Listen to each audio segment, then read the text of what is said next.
ভারত কোনো অবস্থাতেই চায় না ইউনূস সরকার বাংলাদেশে গদিতে থাকুক।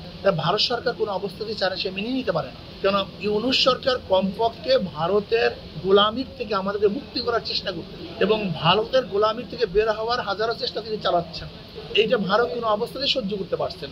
এর জন্য আমাদের দেশের কিছু মানুষের উপরে সওয়ার হয়ে ক্ষমতার প্রলোভন দেখিয়ে তার ইউনূস সরকারকে পদত্যাগ করতে বাধ্য করতে চাইতেছে।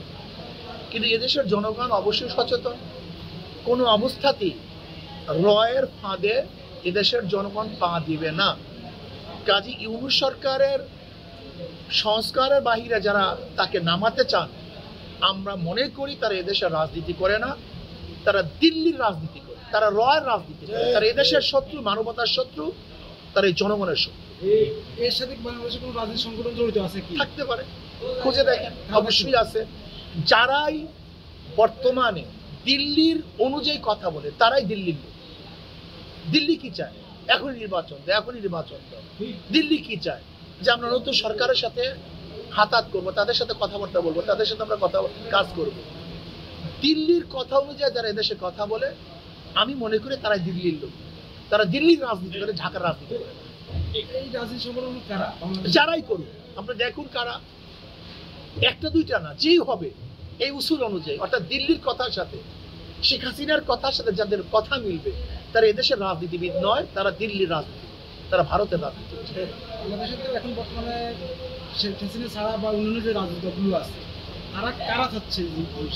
যারাই চাক না কেন, এক দল হোক, বাম হোক, ডান হোক, মধ্যম দল হোক, যারা ব্যক্তি হোক, সোশ্যাল মিডিয়া হোক, ইলেকট্রনিক মিডিয়া হোক, সাংবাদিক হোক, রাজনৈতিক ব্যক্তিত্ব হোক, যারাই হোক না কেন, তারাই ভারতের দালাল। সেনাপ্রধান বলছিল যে ডিসেম্বরের মধ্যে নির্বাচন হওয়া যৌক্তিক, আপনি কি মনে করেন? সেনাপ্রধানের রাজনৈতিক বিষয় আলোচনা না করা ভালো। সেনাপ্রধান তার দায়িত্ব পালন করা উচিত। সেনাপ্রধানের দায়িত্ব হলো দেশকে সংরক্ষণ করা, দেশের রাজনীতি করা তার দায়িত্ব না। আমরা অনুরোধ করব সেনাপ্রধান তার দায়িত্ব পালন করবেন, যা তার দায়িত্ব না, অনধিকার চর্চা তিনি করবেন। মানবিক করিডোর দেখেন, আমরা এক কথায় বলছি, ভারতের কোন প্রেসক্রিপশন আমাদের দেশের জনগণ বাস্তবায়ন করবে না। যদি মানবিক করিডোর ভারতের পক্ষে আমরা নেই, যদি দেশের পক্ষে আমরা আছি, কথাটা বুঝাতে পারছি ক্লিয়ার? এক কথায় আমরা আমাদের দেশের স্বার্থে কাজ করি, আমরা ভারতের স্বার্থে কাজ করি। যদি ভারত আমাদের স্বার্থে কাজ করে, যতটুকু আমাদেরকে স্বার্থ দিবে, আমরা ততটুকু তাদেরকে স্বার্থ দেবো। একতরফা ভারত কোনো অবস্থাতেই স্বার্থ পাবে না, সুবিধা ভোগ করতে পারবে না। আমাদেরও সুবিধা দেবে, আমরাও সুবিধা দেবো। ও আমাদেরকে সুবিধা দেবে না, আমরা তাদেরকে সুবিধা থেকে বঞ্চিত করবো।